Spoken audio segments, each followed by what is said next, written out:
I'm hitting the button. Hello, hello, hello. So, welcome to our meetup event. My name is Sadal Jones, and I am with, or who is with me is Claire Horner, and we're going to talk today about resources and how to find them, how to identify them. But before we get to that, I want to introduce myself a little bit more, and I'm going to let Claire introduce herself just a little bit more too, so you kind of know the folks that you're listening to. So my name is Sadal Jones. I have a private practice in Atlanta in the Buckhead area, Atlanta Mental Health and Wellness Center. And I focus on sexual trauma and working with women who are recovering from childhood sexual trauma or from rape or assault as adults. And Claire? Uh, I'm Claire Horner. I'm ATL Shrink, and I'm in the Atlanta area as well. And I've been working for 17 years on with people healing from sexual trauma, a lot of groups. And I also specialize in relationships, and sometimes those two things overlap. Mm-hmm. And because oftentimes our relationships are really affected by what we go through in trauma, whether it was one event or whether it was, over the course of years. So that's kind of the space that I land in, and trying to help people feel better. I mean, that's kind of the bottom line there. Yeah, for sure. And in both of our work, in our sexual trauma work, we started a group about a year ago called Reset Reading Room. And so we were meeting in person, and people were bringing their book or their podcast, and we were getting together in the same room because we used to do When that. we do that, right? And we would just kind of spend that time set aside. We'd have a meditation, and then have our reading time or our quiet time for about 45 minutes. And then we would talk about what we were studying or reading or listening to. Mm-hmm. And so we took that idea and are trying to do that here and provide some support for people who are still in their, healing process, Mm-hmm. and bring it onto an online platform. That's where the Reset Meetup came from, and it's resetting life after sexual trauma. And so we are doing these type of events on topics, but this resource share idea, we just finished up a really lovely conversation, a private conversation with Meetup members. And so now we're recording this for you so that you know what that's about, and that we can continue to do that going forward. Because what Mm-hmm. we really like to do is have a group of people privately come together and talk about what they found this week or this month. What podcasts have you found? What apps have you found? What topics are you really needing to look into? So we're going to talk about that. Absolutely. So actually that's a good segue into the beginning of our conversation today. So one of the things that we realize is that there are tons of resources that we can provide. And if you follow either one of us on Instagram, you've probably seen that we've been doing a lot of sharing this week based on a brief conversation live that we had last Friday. We've been sharing a couple of the resources that we find helpful and some of our clients have found helpful. What we wanted to do here was really provide a little bit more of the meat. I call it snack. I say Instagram was a snack, Meetup is the meat of what we're trying to do. So the meat of what we want to do is find out or talk a little bit more about how do you even find resources? How do I know what resources will work for me? How do I know where to start? Identifying resources. So that's what Claire and I are really going to spend the bulk of our time talking about today. And then we're going to talk a little bit about a few resources that we really do like. And then for additional resources, you can always follow us on Instagram and also come back here to our meetup and you'll see more list of the resources as well. Why So don't you go ahead and share your handle just to make sure? I can't put it on the screen exactly right now, but what's my handle is just all my stuff is on under ATL Shrink. Yep. And mine is Atlanta MHWC. Yep. Easy way to find me. So that's the first question. How do you know? Often I get the question of like, when is this going to be over? When am I going to feel normal again? When am I going to feel better? And what do I have to do to feel better? Or to feel normal? Specifically, that's something that a client has said to me this week. I just want to be normal. So the idea that normal changes for you and for us after we've experienced something, and that is experiencing something good or experiencing something not so good, right? So our normal will look different. And so the idea is that your normal will look different. So you need different things. And so when you're trying to figure out where do you start with resources, or how do you identify even when you need resources, one I'll say is the fact that you're thinking about resources means you're probably ready for them. The fact that you're like, I need something else. I need something to help me through this. I need a book. I need a person. I need a group, something to help me through this. That means you're in a good space. The second part of that is like, what level, where am I? You're at whatever level you need to be at, and that's so okay. So that's the other part of it. But I think it's almost like, if it's working for you, if a group is something that you're interested in, then try a group. Try to find a support group. Something like Reset may be a support group that you may be interested in. Finding an actual therapeutic or processing group. Claire is a very good group leader, and she has a lot of processing groups. So trying something like that. But of course, now in this space of our country, there's not a lot of groups happening face to face. So, and there's not a lot of people who do groups that are doing them online right now. So having things like a Facebook group, that may be an option. And there's several options for Facebook groups. Some of them are private, some of them are not. And so you have to decide what works best for you. Something like this, like our meetup space, where you're interacting with people who are professionals, but you're also a little bit more passive. I like to call these kinds of things more like a passive connection. So you can kind of dive in as much as you're willing to, or much as you're able to, and you have the autonomy and the control, which is important, to step back when you need to step back. And so I think as it relates to identifying what level I am in at the moment, it's like, what's going to work for you?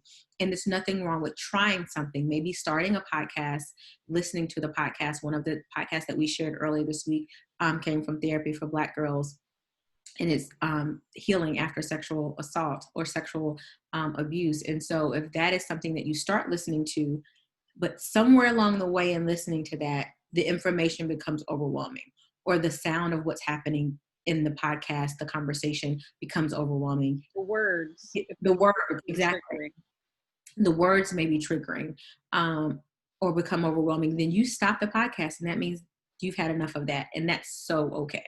Like, it's okay to do those things. And so I think that's kind of the gist of it. There's some other stuff that I want to share too, but I'm going to stop so that Claire can have an opportunity to share as well about what her thoughts are relating to how to identify resources. Well, I'm going to jump off what you just said, which is, and I said this earlier, is, in sexual abuse, sexual assault, and I say these words a lot, just kind of trying to desensitize us a little bit to that. So I'm aware that it's strong language. But when we go through that, saying no often isn't part of the abilities that we have in that moment, or it's not heard. And so we have to be able to say no to ourselves, like, no, I'm not ready for this today. Or I thought I was, but you know what? I'm getting hot, or my nervous system's getting jacked up, or you know what? I need to go out with a friend tonight. Well, maybe it's different right now. But having an Instagram or a Zoom meeting. Yeah, I'm going to be Zooming tonight. And I don't want to be so, I call it jacked up. I don't want to be so jacked up. And so I'm going to put this aside. Yeah. So we need to be able to say no at any point. We need to be able to say no for ourselves and continue to remind ourselves that no is allowed. Absolutely. I love that no is allowed. Yes. Yeah. It's part of getting that control back. Yeah, absolutely. Or for the first time. Yeah, probably, I was going to say sometimes it may be for the first time, or first time that you're allowing yourself to have that control, or you're allowing yourself to have that control again. That idea that something has been taken from you, control-wise, physically, emotionally, mentally, and now that's a good way to advocate for yourself and using your own voice and doing the thing that you need to do, and listening, honoring your space and listening to what is needed in the moment. Mm-hmm. Yeah, if you've grown up in a childhood where you didn't have a voice to begin with, Mm-hmm. I work a good bit with people who have been in toxic religious experiences or were abused by clergy. And so, if you grew up in a highly religious, and what I really mean by that is in a toxic religious situation, not all religious situations are toxic, Mm-hmm. but if you did, control was usually for the adults or for the people who were kind of the gurus. Mm-hmm. And if you're female, probably didn't have much of a voice anyway in those types of environments. And so we have to kind of teach ourselves how to do that, and that might be the first time you're learning that. Yeah, or allowing yourself to do that. Right. Mm-hmm. So I do have a few notes over here. That's why I'm looking to the sky. Mine are down. Mine over here on this side.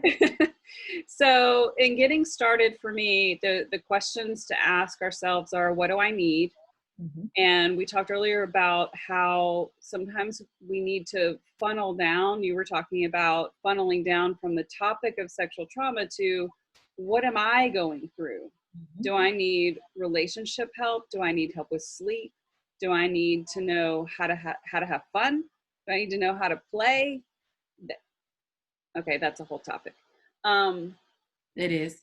Also, do you have someone to talk to after you listen to this thing, or you read this blog, or you watch that TV show that has to do with trauma?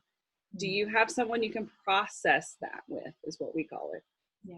And then what types of things do you naturally like? What kind of platforms do you naturally like? I am a YouTube person.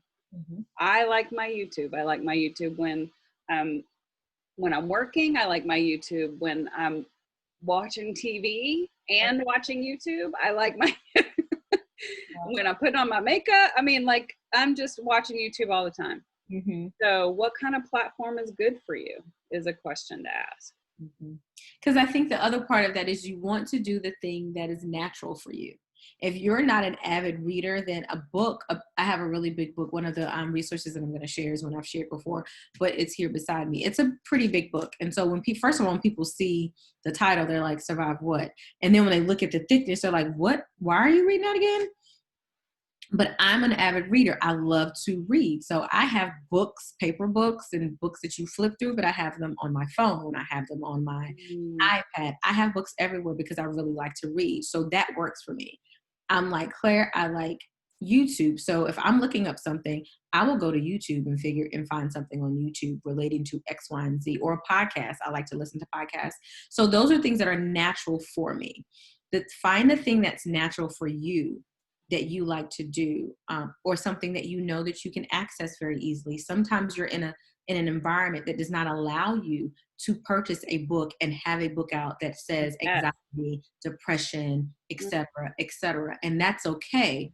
But maybe there is a podcast that you can maybe have on your smartphone, and you can put your earbuds in, no one knows what you're listening to, and you can maybe listen to something, or maybe a YouTube. So do the thing that one works for you, so it's a platform that you're used to using, but also do the thing that works for the environment that you are in.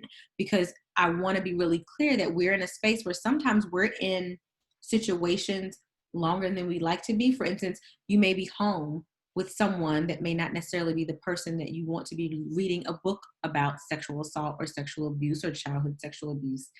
That is a reality of where we are. And so I don't want to skip that piece while we're talking about all these wonderful resources. I also want to make it clear that sometimes the resources may have to fit your environment. And if that's the case, then it's perfectly fine. You can definitely find resources that fit the environment that you're in. And that, that you feel comfortable accessing and using. And so Claire talked about that funnel. I'm a big funnel person. So for me, making things smaller helps. To bite-sized pieces, I always say you don't have to take big chunks. You can take a small bite and see how you like it. And so there's a space of like taking that small bite and seeing if a podcast that talks about, trouble sleeping is something that will work for you.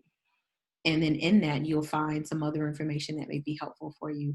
Or if you see a podcast that talks about understanding childhood triggers, that may be something that works for you. And then you can find out, oh, this makes sense. This is maybe why I'm behaving in this manner. So I think the biggest thing for me is finding a thing, one that works for you, one that fits you, and being willing and able to say, I thought this was going to work. I don't really like it. And that being okay too. So I wanted to hit on a few different reasons you might be looking for something, and then categories of resources, because we don't often think of all of them. And as we were talking, we kept adding to the list. So I wanted to share that so you don't have to be thinking through all that yourself. And then we want to share a few specific resources. And then if you have ones that you have, certainly, if you're seeing this video on YouTube, put it in the comments. If you're seeing it somewhere that you can do that, or message us, we're always looking for those resources to share with other people. So, you may be looking for something to learn. You might need something, you might want to be learning about the nervous system and how that affects, how PTSD works in the body. You might be needing skills, or you might need to know what a term means, like a word, like a vocabulary word. That's what we called it in school. Yeah. Terminology. Yeah, terminology. What does that word really mean? What does it mean to emotionally regulate? What are they talking about when people talk about that? You might want to look up things to relax or to distract. There's plenty of good reasons to have healthy distractions. So you might want to look up relatable stories, or you might need something that's more fun and playful. I watch so many comedians on YouTube. That is kind of when COVID started, that was my go-to. I had to spend about 15 minutes in between sessions just listening to a comedian. Good laughs. Yeah. And it releases good stuff, and yeah. But trauma shuts all that down. Trauma tends to make things super serious and kind of locked down, or chaotic. It might go the other way. It might be chaotic. So some of the, let's just list for them some of the types of resources, categories. Yeah, absolutely. I'll start first. Books. I'll start with books because I like to read. So books is definitely one of the categories that you can find. And there's tons of books that have to do, one that may have to do with sexual trauma, but also may have to do, like what Claire was talking about earlier, the nervous system and how the brain works, or how the nervous system works, and understanding all of that. And some of the books are by experts, and then experts meaning professionals, doctors, et cetera, et cetera. But some of the books are by survivors. And I think that's probably the beauty of having these different resources, is that you can find what you need in those. So for me, books is one. And should we go ahead and share that category, share the item in the category too, or do you want to wait? Let's wait to do that at the end. And I would say books written by partners of people. There's a local author that, I've gotten to know really well, that wrote a book about his wife and his late wife, and it was so helpful to hear it from a different perspective too. So books. I would say apps. There's a lot of good apps out there. And certainly with like organizations and authors and stuff, everybody's going to have a website, so there's going to be some websites. We don't always go to websites now, but that's where you can go deep dive into some bigger things. What else do you have? Along with the websites, I think what happens now, and what is happening now, is whereas websites, it's very much so a transition, right, of resources. So books used to be a really big thing, and it still is in some ways. And then websites was the way that people got their message out. You can go to their website, you can look at the information on their website, like Claire said, the deep dive. But I think another part of that transition is the next category, which is social media. I think there's so many organizations, there's so many people, there's so many authors that have now social media platforms, whether that is an Instagram, a Facebook, or a YouTube page, where they share their information.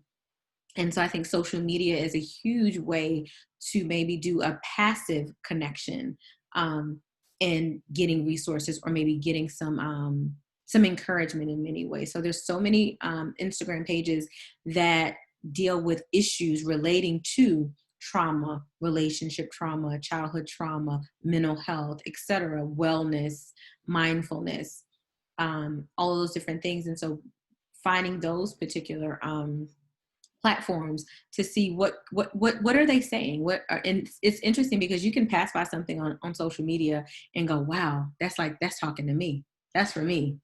And so I think social media is a really good category, really good platform to do what we call like a soft engagement, or a passive connection, like I like to say, a passive connection. We also talked about just TV shows. Sometimes it's easier to watch something else and see how, even if it's dramatized, how those people went through that, or to see, I mean, there's just so many categories in shows. Music, are there people writing songs that really speak to you, or maybe they are supporting causes that you want to know that they're supporting. Yeah. And along the lines of like TV shows and music and entertainment in that way, I think when we talk about, like you mentioned, how you use YouTube as a way to kind of escape in some ways or decompress, I think music can definitely be that way. I think using music and using TV shows as a way to distract you in some ways, because again, like Claire said earlier, sometimes you're looking for a resource that's going to distract you, and sometimes TV does that. I can remember very clearly thinking that I watch certain TV shows intentionally because I don't really want to think. I think all day. I'd rather just watch something that's like funny or nonsensical that I don't have to think about. And so if that's what you need, and you feel like that's something that's helpful for you in that moment, maybe after reading or after listening to a podcast, or et cetera, then that's okay too. And I know that music in itself can be really healing for me. And I know that I have clients who've said it's healing for them. And so finding the type of music that's really healing for you and listening to that, I think can be really helpful as a resource that helps on the healing space. And as resources, these are tools. Like in my mind, these are tools. Like music, if you are feeling like you are on the verge of a panic attack, let's say, and you need to calm down, you might pick a song or two ahead of time that is soothing to you, or an artist that's soothing to you, or an instrumental that's soothing to you, and pull that up when you're in that space. And that's how to use a resource as a coping strategy. Absolutely. We can really, what? Tools for the toolbox. Tools for the toolbox. Yes. Yeah. What else? Podcasts. We already talked about that. So let's move. Oh, hashtags. That's one I wrote down. Oh, hashtags is a good one. Yeah, because then you've got like a plethora of information all in one space. So, gathering hashtags is kind of an interesting process, and going to look at those. I think the concept of hashtags has I think it took, well, let me be clear. For my generation, it took a little while for us to like get it. Like, what are we doing? Are we talking no? So once I got it, it made perfect sense and is really a good shortcut. It made sense once you got it, once you figured it out. Telling myself. I agree. That's exactly how it was. And we're in the same generation, so yes. So let's share a few of our concrete ones. I was going to say, let's start sharing some of the concrete ones that we know work, or we know that we've used. So I'm going to share a book. I always start with books, clearly, right? So I'm going to share a book. It's a book that I've shared before. It's called I Will Survive. It's by her book is right here. That's what I'm looking at. It's by Lori Robinson. And it is a book that outlines the steps of healing and what that looks like in surviving. So it goes literally from like what it looks like and feels like to report a sexual trauma, or sexual assault or sexual abuse of any kind. And it goes through the different places and the different resources that you need in that beginning stage. So that's the police department, the hospitals, and what to do at the hospitals. And then it goes into what happens after you leave the hospital and finding, excuse me, finding the support that you need, whether that means a counselor or a group or family, etc. So it really does go through the stages and the steps of surviving sexual abuse or sexual trauma. And I love this book because it doesn't just talk about sexual trauma as an adult. It talks about, even if you're an adult and it was a childhood sexual trauma, what that process looks like of surviving. And so I think I've been reading bits and pieces of this book for the last maybe month or two that I think I've been reading it. And I've not found anything in this book that I'm like, that's not accurate. I like the fact that she's not coming from an expert space, but she's pulling in experts, if that makes any sense, to validate and correlate the things that she's saying in the book. So I Will Survive by Lori Robinson is an excellent, excellent book. And it's specific for African-American individuals who've experienced sexual trauma. And so that's actually important because a lot of the clients that I work with are African American, and so making sure that I have resources that are specific, culturally specific for them, is very important to me. So that's the book, one of the books. Do you want to show them the cover? Oh, absolutely, good suggestion. Here's the cover. Awesome. I Will Survive by Lori Robinson. So that's what it looks like. Depending on where you're seeing this, we'll put some of these links out. Absolutely. Absolutely. So I'm going to kind of do a little general, like an overview. So I think anything by Peter Levine is a go-to. This one is actually, it's pretty short, and look at here, it's even so old. I'm sure it's a download now. I love this book. This is this is kind of the exercises that go with along the side of Waking the Tiger. And so that's what this one is, Waking the Tiger. And again, Peter Levine. And then anything by, well, not anything by, his main book is The Polyvagal Theory, which is Stephen with the PH, Stephen Porges, Porges. So helpful. But the main ones I want to focus on are like these little guys.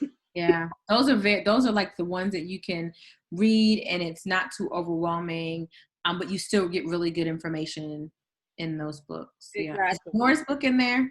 Huh? It is. Okay. Yeah. Because I was going to say that's on my list. Nora's yeah, book. yeah. Yeah. So, and this is one of those like tangential ideas. So this is, if you don't know anything about restorative justice, this can be really helpful. This is basically when victims are given the opportunity to speak to those who've committed the crime against them. And restorative justice is just, it's a concept and an approach even within some courts. And they're finding really good things coming out of that. So just as an overview, this one I love. I think I read this in like an hour, if that. The Surprising Purpose of Anger. And this is a good example would be, they talk about how to approach this, like not from like piddly things that we get angry about, but like, how does someone get past the anger of watching their parents be murdered? You know, like real anger, real stuff. Yeah. Deep. So this one was kind of one of those tangential things that was really helpful to me. So this is the book that Sadal was just talking about. This is Nora Falberg, and she's a local author. Love this one. If you can't see the byline, it's a guide for the hesitant woman in the wake of Me Too. And she is an assertiveness coach and came out of a lot of experiences. And so she talks about how to find that inner warrior which means that doesn't mean we're being combative all the time or waiting for a fight. It just means that when we need it, we can stand up in that space and say that thing we need to say to that boss, say that thing we need to say to that parent, even, and those kind of things. So not to dive too much into it, but we did a talk on self-love with her based out of one of the chapters, and she's just a great one. Her Instagram is Dr. period Nora, Nora Fallberg, and so she's got some fun stuff. The last one is, again, kind of a tangential thing, and don't ding me for strong language. I like strong language sometimes. But this is one of those ones that, sometimes we got to figure out some stuff, and it is what it is. It is what it is. Mm-hmm. So, reading stuff like this can also give us kind of that inner power and empowering that's needed. That empowerment space that's needed. Something that I want to go back to is the book that the second book maybe that you talked about anger. That's one of those spaces of, it's not directly related to sexual trauma, but it's one of those things that come from experiencing a trauma or experiences a sexual trauma. So that's a really good example of, this is something that I'm reading because I'm experiencing a lot of anger and I can't control it. I don't know where it's coming from. I don't understand it. Then maybe this is something that you can read. So I like the idea of reading things that, again, are not specific for trauma, right? But they are specific to what we're experiencing. Right. Yep. Absolutely. I'm going to go to apps. Let's go to apps because I have a really good one. Okay. So one that I really like are apps that are coloring. Coloring is really good for the brain. And sometimes I'll have clients color while we're talking because it helps the brain to process better. It's play therapy. It's play therapy, yeah. Mm-hmm. It's play therapy. Also, the VA put out 2, and I didn't know about the second one, PTSD coach. Mm-hmm. PTSD coach, and like you can set it to send you a check-in every 2 weeks and check on how you're doing, and then you can have a report and follow that. There's lots of things in there, but there's also PTSD family coach.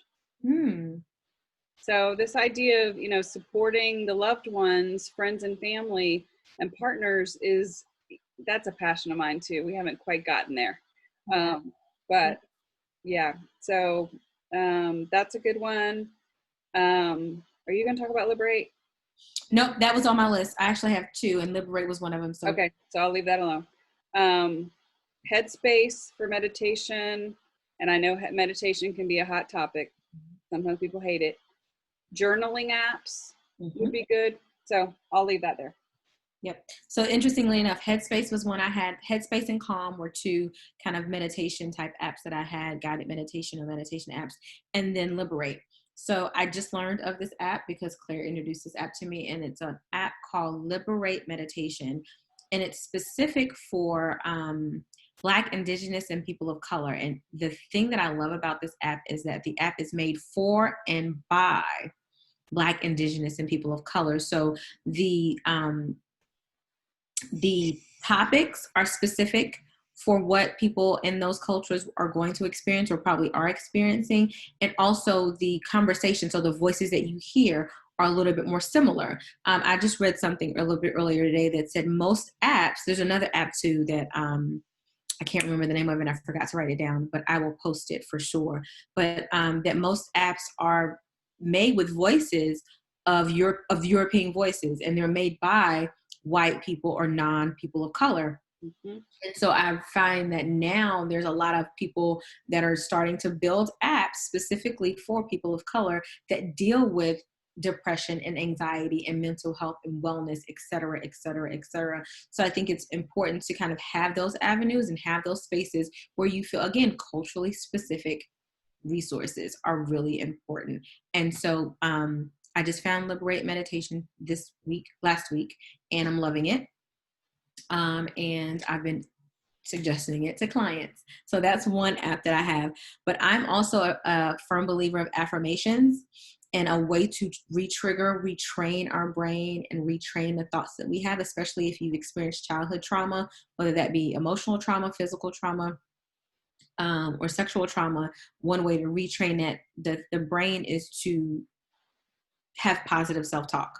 Had a blank brain for a second, but positive self-talk. And so sometimes we don't know the words. We don't know what we should be saying positively because we've had this reel of negative for so long, right? So if I've heard negative all my life and I've believed it, that's kind of what I say to myself every time something happens. I just get the negative in there. And I don't know what positive reframe to have for the negative things that come to mind. And so something that I believe in is affirmations and figuring out a way of I will or I am. So there's an app called I Am, and it's actually a positive affirmation app that I'm loving. And what it does is you can set it and it will send you positive affirmations daily. So you'll get in the morning a positive affirmation for the day. And because you get that in the day, that's at least one affirmation that you have in that day. So when things are going crappy and you're going back into that negative reel, you have that positive affirmation that you had at the beginning of the day that you can then use. And then that helps build your resource space of positive affirmations that help you retrain your brain from the negative space that may happen when you're experiencing trauma or recovering from trauma. So that's actually a really big one. And I'm a big person about writing affirmations on mirrors and on different things like that. So if you don't know, like, I don't really know what affirmation to use, you kind of get one. You get a positive affirmation and you get some motivation every day with that particular app. So I'm loving that app right now. Put those dry erase markers in the bathroom. Oh, for sure. Absolutely. I agree. Yep. Or dry erase markers, or get a notebook and you write your affirmations in them.